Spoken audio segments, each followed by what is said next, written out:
Yes, ikazi dasanzwe tubaramutsa tubana mwiriwe twizere ko mumeze neza twizere ko muguwe neza aho ubona ko turi ku munsi wa gatanu igenekerezo rya 11 ukwezi n'ukwa 11 bavyumvikana ko tuba tucibereye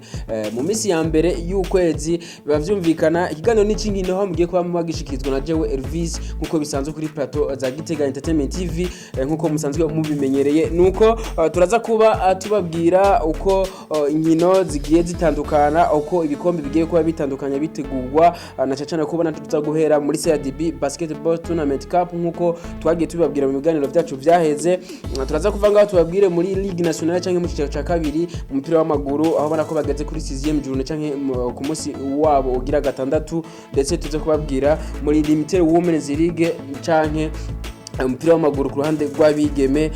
ku rundi ruhande ni inkino z'abakuze birumvikana ko ari Primus League aho ko bagiye kuba bagaruka inyuma y'igihe gitari gito batariko baragaragara muri no higanwa nkuko twagiye tubabwira aho baraza kubona ko baza kuba bageze ku ndwi yabo igira 12 ni ku munsi wejo aho ko bagiye kuba batangura basubira mu kibuga nayo ku rundi ruhande ni buraya tuza kubabwira inkino zabaye ku munsi wejo kuri wa kane birumvikana ndetse tubabwire n'inkino zigiye kuba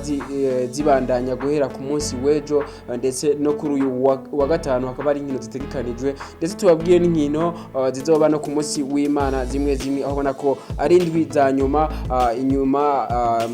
imbere yuko igikombe cy'isi kigiye kuba gitangura kuva ku genekerezo rya 22 nuko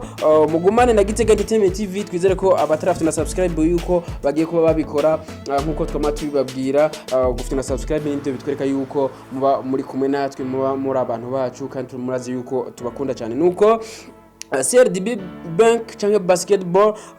Tournament Cup nkuko twagiye tubibabwira yagiye itegura rino higanwa mu ntumbero yo guhimbaza imyaka 10 imaze ikorera kuri no rubuga cyangwa kuri buno butaka bw'u Burundi imyaka 10 yagiye kuba irangira rero baza kuba bategura rino higanwa bafadikanije n'ishiramo ry'umupira w'amaboko FEBABU baza kuba bategura rino higanwa bise CRDB Basketball Tournament Cup ubona yuko bageze kundwi bageze mu gice cya kabiri gishira icanyuma bakaza kuba batangura kuri uyu wa gatanu nuko ku ruhande rw'abigeme ndetse ku ruhande rw'abagabo aho ubona ko ku ruhande rw'abigeme bagiye kuba bashiraho imigwi ine yonyene gusa akaba aribo baza kuba batangura no munsi igihe cy'isaha 11 ni kuri Departement des Sports mu gisagara ca Bujumbura ahasanzwe habera inkino za basketball twagiye tubabwira aho ubona ko igihe cy'isaha kuri wa gatanu igihe cy'isaha 11 ubona ko Young City iza kuba itanye umutwe no mugwi wa Regaze aho igihe cy'isaha 11 ndetse ku rundi ruhande ni Urunani na Rezipo baza kuba batana mu mitwe igihe cy'isaha 1 y'ijoro birumvikana kuri Departement des Sports murumva ko tuza kurara tumenye umugwi uzokina igice cyanyuma canke finale ku munsi inkino zikazoba ku munsi w'Imana ariyo finale nako ubona ko ku rundi ruhande ubona ko urundo runani gwaje kuba rukuramwo uno mugwi wa Remesha mu kutsinda amanota 81 kuri 76 urukino rw'ibisatsi kabisa rwabaye ku munsi wa kabiri twagiye tubabwira nayo ku rundi hande ni ku munsi wejo kuri uyu wa gatandatu aho ubona ko Gladiators izotana umutwe n'umugwi wa Message Ngozi igihe cy'isaha 4 z'igitondo biba byumvikana ko ku igihe cy'isaha 6 naho zo muhingamo birabonekana yuko Dinamo zo batana umutwe n'umugwi wa Jimkana murumva ko arukino rudasanzwe kabisa kuri uyu wa gatandatu igihe cy'isaha 6 z'umuhingamo nuko twamenyesha yuko inkino za nyuma zizoba ku munsi w'Imana ari naho hazotangura ico twita petit finale canke mu kurondera ikibanza gira gatatu aho ubona ko ku ruhande rw'abigeme ariho inkino zoba zitangura igihe cy'isaha 2 z'igitondo ndetse no ku ruhande rw'abagabo igihe cy'isaha 4 z'igitondo aho ubona ko hazoba iyo petit finale canke mu kurondera ikibanza gira gatatu muri iryo higanwa nayo igihe cy'isaha 7 igihe cy'isaha nako gatandatu ubona ko hazoba finale canke urukino rwa nyuma rusozera no higanwa ku ruhande rw'abigeme ndetse ku ruhande rw'abagabo ni gice isaha 8 z'umuhingamo biba byumvikana twagiye tubabwira yuko kino gikombe kabisa cyatunganywe no shira hamwe na Nino Banki CRDB ubona ko umugwi wa mbere uzutwara igikombe uzotahukana miliyoni 5 ndetse umugwi ugira kabiri ukazotahukana miliyoni 3 ndetse ugira gatatu ukazotahukana miliyoni 1 w'amafaranga y'amarundi ndetse ni n'umugwi uzoba wa kane ukazotahukana ibihumbi 500 by'amafaranga y'amarundi murumva muri CRDB Bank yuko agafaranga kaba kari nuko tubandanirize muri Ligue Nationale canke mu cicaro ca kabiri umupira w'amaguru aho ibonekana yuko ku munsi wa gatandatu Relie zotana mu mitwe n'umugwi wa Academy Deira ndetse no ku munsi wa mbere tariki 14 Relie na Kolejenza Atletico zotana mu mitwe n'umugwi wa RB Amaspiri nuko Muzinga FC zotana mu mitwe n'umugwi wa Flambeau d'Orest ubumwe nayo birabonekana yuko muri Pool B aho ibonekana yuko ubuhumuza zotana mu mitwe na Garage Express ni ku munsi wejo kuri stade umuco rimwe dongozi zotana mu mitwe n'umugwi wa Rekroko aho ni ku munsi wejo kuri wa gatandatu biba byumvikana Moso Sugar zotana mu mitwe n'umugwi wa Royal FC hariya muri Sosumo ndetse Buganda City tane mu mitwe n'umugwi wa New Force aho ni ku munsi wejo kuri wa gatandatu biba byumvikana nayo mafishe ahari mu cicaro ca kabiri muri Ligue Nationale biba byumvikana ko babageze kuri 6e journée ndetse ubona ko bigenda bimeze neza nuko tungarukiye cyane muri Limited Women's League biba byumvikana yuko ari urukino rwabo rwa mbere muri no higanwa giswe Limited Women's League mu cicaro ca mbere ku ruhande rw'abigeme aho ubona ko bagiye kuba batangura no higanwa aho ubona ko ku munsi wejo bazotangura rino higanwa Bonavenir igihe cy'isaha 4 bazotana mu mitwe n'umugwi Etoile kuri stade umuco nayo Le Lion batana mu mitwe n'umugwi wa Buja Queens igihe cy'isaha 4 kuri stade Urunani 11 Etoile batana mu mitwe n'umugwi wa Fofira PF ubona ko igihe cy'isaha 3 no kuri CTN cyangwa kuri Centre Technique Nationale aho ni ku munsi w'Imana ndetse Intwari kazi batana mu mitwe n'umugwi wa Rainbow igihe cy'isaha 4 ni ku munsi w'Imana kuri stade Urunani ndetse kuri Centre Technique Nationale PVP Buyenzi batana mu mitwe n'umugwi wa Colombe aho ni gihe cy'isaha 5 kuri uyu w'Imana murumva ko hari amafisha atandukanye ashika kuri 5 muri rino higanwa rya Limited Women's League biba byumvikana nuko higanwa ry'abakuze biba byumvikana ko bagiye kuba bagaruka ku ndwi yabigira 12 inyuma yaho bagiye kuba batangura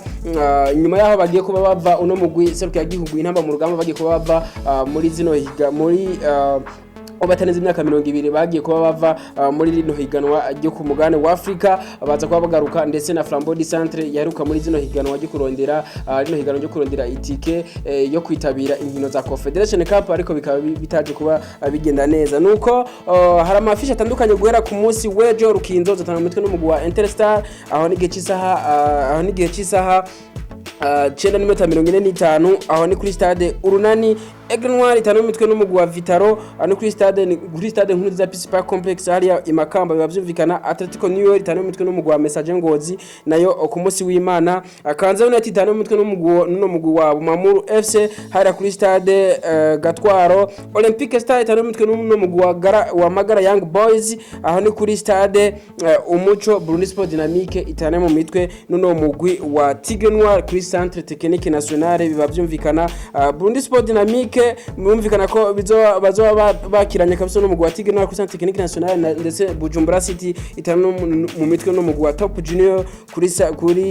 kuri stade Urunani biba byumvikana ndetse ku munsi wa gatatu urukino kabisa match day twavuga ko ari urukino rudasanzwe mu gisaga ca Gitega kuri stade Ingoma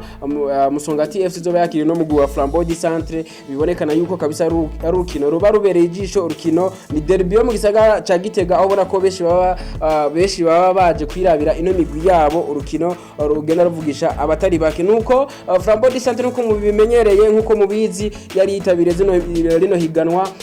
yo kurondera itike yo kwitabira no higanwa rya Confederation Cup ariko bikaba bitaje kuba bigenda neza murazi yuko baje kuba batsindwa nuno mugwi wa Daring Club Motema Pembe urukino rwabo rwa mbere hariya mu gihugu ca Tanzania ndetse urukino rwa kabiri barukiniye Kinshasa muri RDC bona ko bitaje kuba bigenda neza ndetse bakaba baje kuba bagaruka muri rino higanwa rya Primus League aho beshi bagenda bavuga bati bizogenda neza reka turindire uno mugwi ushobora kuza ukabikora kuko wazanye experience dasanzwe muri rino higanwa muri zino nkino zidasanzwe bagiye kuba bakina zo ku mugabane wa Afrika nuko twabwira nk'ivyo muri Primus League muri Africa, twabwira bigenda bivugwa hirya no hino, aho ubona ko benshi bagenda bavuga bati kabisa imigwi izo kwitabira igikombe c'isi, aho ubona benshi bagenda bivugisha abatari bake. Muri Senegal umumenyereza Aliou Cissé uno mumenyereza wino equipe serukira igihugu ca Senegal, ubona ko yaje kuba yongereza amasezerano. Sadio Mane benshi bagenda bavuga bati ntazogaragara muri no higanwa ry'igikombe c'isi, ariko bibonekana yuko baje kuba bamushira mu rutonde rw'abakinyi 26 baje kuba bahamagarwa none mugabo Aliou Cissé yaje ko yongereza amasezerano kuri uno wa kane. Nuko